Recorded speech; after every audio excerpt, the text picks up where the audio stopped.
Hello दोस्तों, स्वागत है आपका इस बिल्कुल ही नए वीडियो में। और आज के इस वीडियो हम देखने वाले हैं कुणाल रस्तोगी सर, जिनकी AIR 15 आई है इस साल के UPSC के एग्जाम में। AIR 15 इनकी आंसर कॉपी को हम देखेंगे किस तरीके से इन्होंने अपने आंसर्स को लिखा था। और ये कॉपी मैं आपको बता दूं, इनकी जनरल स्टडीज पेपर 2 की कॉपी है, जो कि इन्होंने विजन IAS के टेस्ट सेंटर पर दी थी। ठीक है, और वीडियो को करते हैं स्टार्ट। हम इसमें कुछ बेसिक बातें डिस्कस कर लेते हैं। जनरल स्टडीज पेपर 2, ठीक है, जनरल स्टडीज पेपर 2। इसमें कौन कौन से सब्जेक्ट्स आते हैं?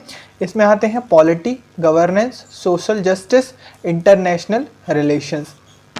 ये मेनली 4 और यहाँ पे कॉन्स्टिट्यूशन, 5 टॉपिक रहते हैं। Polity, constitution, governance, social justice and international relations. ठीक है, और इसमें 250 नंबर का पूरा पेपर रहता है। सारे GS के पेपर 250 नंबर के होते हैं, जिसमें 10 नंबर के 10 क्वेश्चंस आते हैं और 15 नंबर के 10 क्वेश्चंस आते हैं। ठीक है, क्वेश्चन नंबर 1 से लेकर 20 तक इस ब्रैकेट में आते हैं। क्वेश्चन नंबर 1 से 10 तक यहाँ तक, और 11 से 20 तक आते हैं 15 से 20 नंबर वाले। ठीक है, आंसर राइटिंग के कुछ बेसिक्स होते हैं, जैसे इंट्रो में आप क्या लिखते हैं? कोई भी फैक्ट, ठीक है, या कोई आपके पास रिपोर्ट है, उससे रिलेटेड कोई न्यूज़ आई हुई है ना, ऐसी कोई चीज़ है। और ऐसे के आंसर्स में हम एक स्टोरी का भी एक पार्ट ऐड कर लेते हैं, जिसमें हम एक ऐसी स्टोरी यूज़ करते हैं जिससे कि हम अपनी बात को समझा सकें। ठीक है, यहाँ पर अगर हम देखें तो क्वेश्चन नंबर 1 कह रहा है highlighting the changes, highlighting the changes introduced by the government of national capital territory amendment act of 2021, analyse various issues with the amendment act. अब देखो, क्वेश्चन पढ़ने से ही हमको ये समझ में आ जाता है बेसिकली कि हमको इस क्वेश्चन में लिखना क्या है। जैसे ये क्वेश्चन कह रहा है हाईलाइटिंग द चेंजेस, मतलब कि क्या क्या पहले तो इससे चेंजेस हुए हैं। ठीक है, इस पर्टिकुलर एक्ट से, कौन से, GNCTD, इस एक्ट से क्या क्या चेंजेस हुए हैं ये हमको पहले बताने पड़ेंगे। ठीक है, और क्या प्रॉब्लम्स आ रही, क्या इश्यूज आ रहे हैं गवर्नमेंट ऑफ दिल्ली और यूनियन यानी कि LG के बीच में। ठीक है, देखते हैं अब इसमें वो क्या बनेगा, क्या बोलते हैं, इंट्रोडक्शन में जो मेन कीवर्ड है। अब जैसे यहाँ पे जो पूरा जो क्वेश्चन है ये इस चीज़ के अबाउट में है, इस चीज़ के बारे में है, government of national capital territory of Delhi. ठीक है, this amendment act 2021, this whole question is about this thing only. ठीक है, so we are gonna sort of introduce it, we are gonna sort of briefly describe about what actually it is। ठीक है, अब GNCTD Act was introduced by Union to clarify positions of Lieutenant Governor in Delhi administration after Supreme Court judgment in 2018। Okay, तो ये union ने कब करा था? Position of lieutenant governor को डिस्क्राइब करने के लिए कि दिल्ली के एडमिनिस्ट्रेशन में क्या रोल होगा, किसका? LG यानी कि लेफ्टिनेंट गवर्नर ऑफ दिल्ली। अब इससे क्या क्या चेंजेस हुए, मैंने आपको अभी ऊपर बताया था, क्वेश्चन में ही लिखा था कि क्या क्या चेंजेस आए, तो वो चेंजेस को भी हमको डिस्क्राइब करना पड़ेगा, क्या क्या चेंजेस आए हैं। ठीक है, changes introduce, LG represents the government of Delhi. Okay, ये एक्ट बात कह रहा है। ठीक है, ये एक्ट कह रहा है, ये वाली बात है सारी कि LG जो है वही गवर्नमेंट ऑफ दिल्ली को रिप्रेजेंट कर रहा है। All executive actions by council of minister of Delhi to be taken after consultation with LG मतलब लेफ्टिनेंट गवर्नर, मतलब सारे एग्जीक्यूटिव एक्शंस जो हैं वो तभी काउंसिल ऑफ मिनिस्टर लेगा after consulting with the LG। अब legislative assembly of Delhi can not inquire into the day to day administration.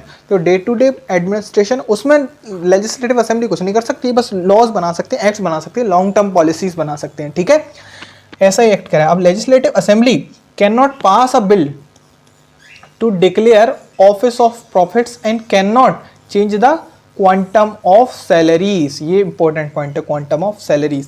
अब इसमें क्या है, political debates भी कई सारी होंगी, क्योंकि बेसिकली इशू बहुत ज़्यादा पॉलिटिकल इश्यूज हैं। ठीक है, अब यहाँ पर 2 पॉलिटिकल पार्टीज हैं, डिफरेंट सेंटर और NCT ऑफ दिल्ली में। इसकी वजह से यहाँ पे काफ़ी सारा डिबेट्स जो है स्टार्ट होंगी। ठीक है, इश्यूज क्या है? Against doctrine of parliamentary governance as executive of Delhi NCT bound by legislative scrutiny. अब देखो यहाँ पर क्या हो रहा है, सारे एक्शंस जो है एलजी से कंसल्ट करके ही ले पा रहे हैं, सारे एग्जीक्यूटिव एक्शन जो कुछ भी है ना। लेकिन यहाँ पे दिक्कत क्या आ रही है कि पार्लियामेंट्री गवर्नेंस है ना इंडिया में, और एनसीटी ऑफ दिल्ली में जो आम आदमी पार्टी की जो गवर्नमेंट है, इनके जो 10 मिनिस्टर्स हैं, they are responsible to the legislative assembly of Delhi, ठीक है। टोटल 70 मेंबर्स हैं वहाँ पर, और 70 में से 10 कितने हैं, मिनिस्टर्स हैं, मतलब काउंसिल ऑफ मिनिस्टर उनके 10 है स्ट्रेंथ। अब violates the principle of federal character of Indian constitution, कैसे, अब as union imposing its will on elected government through LG, ठीक है। एलजी के थ्रू ये क्या कर रहा है, यूनियन गवर्नमेंट एक तरीके से अपना इच्छा को अपने मतलब थोप रही है उनके ऊपर, ताकि ये काम ना, इसकी वजह से क्या है कि ये लोग काम नहीं कर पाएंगे ठीक से, ठीक है। नॉट इन कॉन्सोनेंस विथ एससी's judgement of 2018 which tried to diminish LG's discretionary power. 2018 में एक जजमेंट आया था एलजी के केस में, ठीक है, किसका, सुप्रीम कोर्ट का। ये जजमेंट आप मुझे कमेंट बॉक्स में बताएं कि इस जजमेंट में बेसिकली कहा क्या था सुप्रीम कोर्ट। वैसे बेसिकली कई सारी चीज़ें आपको इसी आंसर मिल जाएंगी, लेकिन आपको फिर भी मेरे को बताना है कमेंट बॉक्स में कि क्या क्या सुप्रीम कोर्ट ने कहा था इस केस में, ठीक है।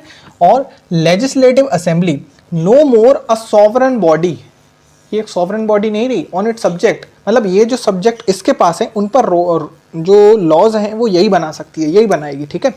दैट हैज़ बीन कॉन्स्टिट्यूशनली डिवेल्युएटेड, ठीक है। ये तो गलत हो रहा है। अब वे फॉरवर्ड मतलब अब देखो, इसके बाद मैं आपको कुछ और चीज़ें समझाऊंगा जिससे आपको कुछ चीज़ समझ में आएगी। मतलब wider consultation between elected Delhi government and union for setting up institutional mechanism for grievances. मतलब क्या कर सकते हैं हम इस चीज़ को, इस इशू को सॉल्व करने के लिए, आप भाई साहब साथ में बैठा लो, किस किस को, एनसीटी ऑफ दिल्ली की जो गवर्नमेंट है और यूनियन की जो एलजी है, इनको साथ में बैठा लो, साथ में मिलके आप जो इंस्टीट्यूशनल एक कोई मैकेनिज्म बनाओ, कोई भी अगर प्रॉब्लम आती है इस तरीके से हम उसको सॉल्व करेंगे आराम से, जिससे कि एटलीस्ट पब्लिक न्यूसेंस क्रिएट ना हो, ठीक है। Clearly demarcating further role of LG, centre जो है क्लियरली डिमार्केट कर दे कि भाई साहब एलजी की ये बाउंड्रीज हैं, इनके बियॉन्ड उसकी पावर्स नहीं है, ठीक है। अब the principle of subsidiarity as envisaged by Supreme Court in 2018 and the constitutional principle of federalism should be followed in letter and spirit। भाई साहब केवल शब्दों में नहीं, आप शब्दों में और रियलिटी में भी फॉलो होनी चाहिए वो चीज़ें, ठीक है। मेरे ख्याल से मैं आपको समझा पाया हूँ, ठीक है। अब मैं आपको कुछ और चीज़ें समझाता हूँ इस कोई भी एक आंसर के बारे में, basically not particularly this answer. देखो सबसे पहले इंट्रोडक्शन होता है। इंट्रोडक्शन में अभी आपने देखा, इसको हम या तो डिफाइन करते हैं, कोई भी जो मेन कीवर्ड है डिफाइन, या कोई भी इसके बारे में फैक्ट, न्यूज़ या रिपोर्ट है उसको लिखते हैं, ठीक है। बॉडी में जो मेन इशू जो पूछा गया, जैसे इसमें चेंजेस पूछा गया था, तो चेंजेस, चैलेंजेस, ठीक है। और क्वेश्चन के टाइप पर भी डिपेंड करता है थोड़ा सा बॉडी किस तरीके से चेंज होगी, ठीक है। अब वो हम अलग अलग क्वेश्चंस को देखेंगे तब मैं आपको बताऊंगा इस क्वेश्चन में ऐसी अप्रोच होनी चाहिए। और आप मेरे चैनल को सब्सक्राइब कर लीजिएगा so that you never miss any important update, ठीक है।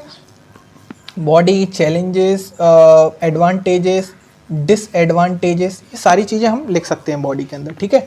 अब कंक्लूजन या फिर वे फॉरवर्ड, अगर कोई प्रॉब्लम है तो इसको वे फॉरवर्ड देना होता है। कंक्लूजन मतलब एक उसको समरी टाइप में उसको कंक्लूड करना होता है कि आपने जो चीज़ें लिखी हैं उसका मतलब क्या है, सेंस क्या बनता है, ये चीज़ें, ठीक है। इसमें आप बीच बीच में फ्लो चार्ट्स का भी यूज़ कर सकते हैं। जैसे अभी हमने देखा कि वे फॉरवर्ड के लिए ऐसे करके एक बादल जैसा बनाया और यहाँ पर एक पॉइंट यहाँ पर ऐसे करके लिख दिया, ये इस तरीके की चीज़ें कर सकते हैं आप, ठीक है। और अगर आपको वीडियो पसंद आया हो तो चैनल को लाइक, चैनल को सब्सक्राइब एंड वीडियो को लाइक जरूर से कीजिएगा, सो दैट कि हमें इससे मोटिवेशन मिलता है और हम आपके लिए ऐसे ही और वीडियोस बनाते रहेंगे, ठीक है। तो मिलते हैं अगले वीडियो में, तब तक के लिए बाय बाय एंड जय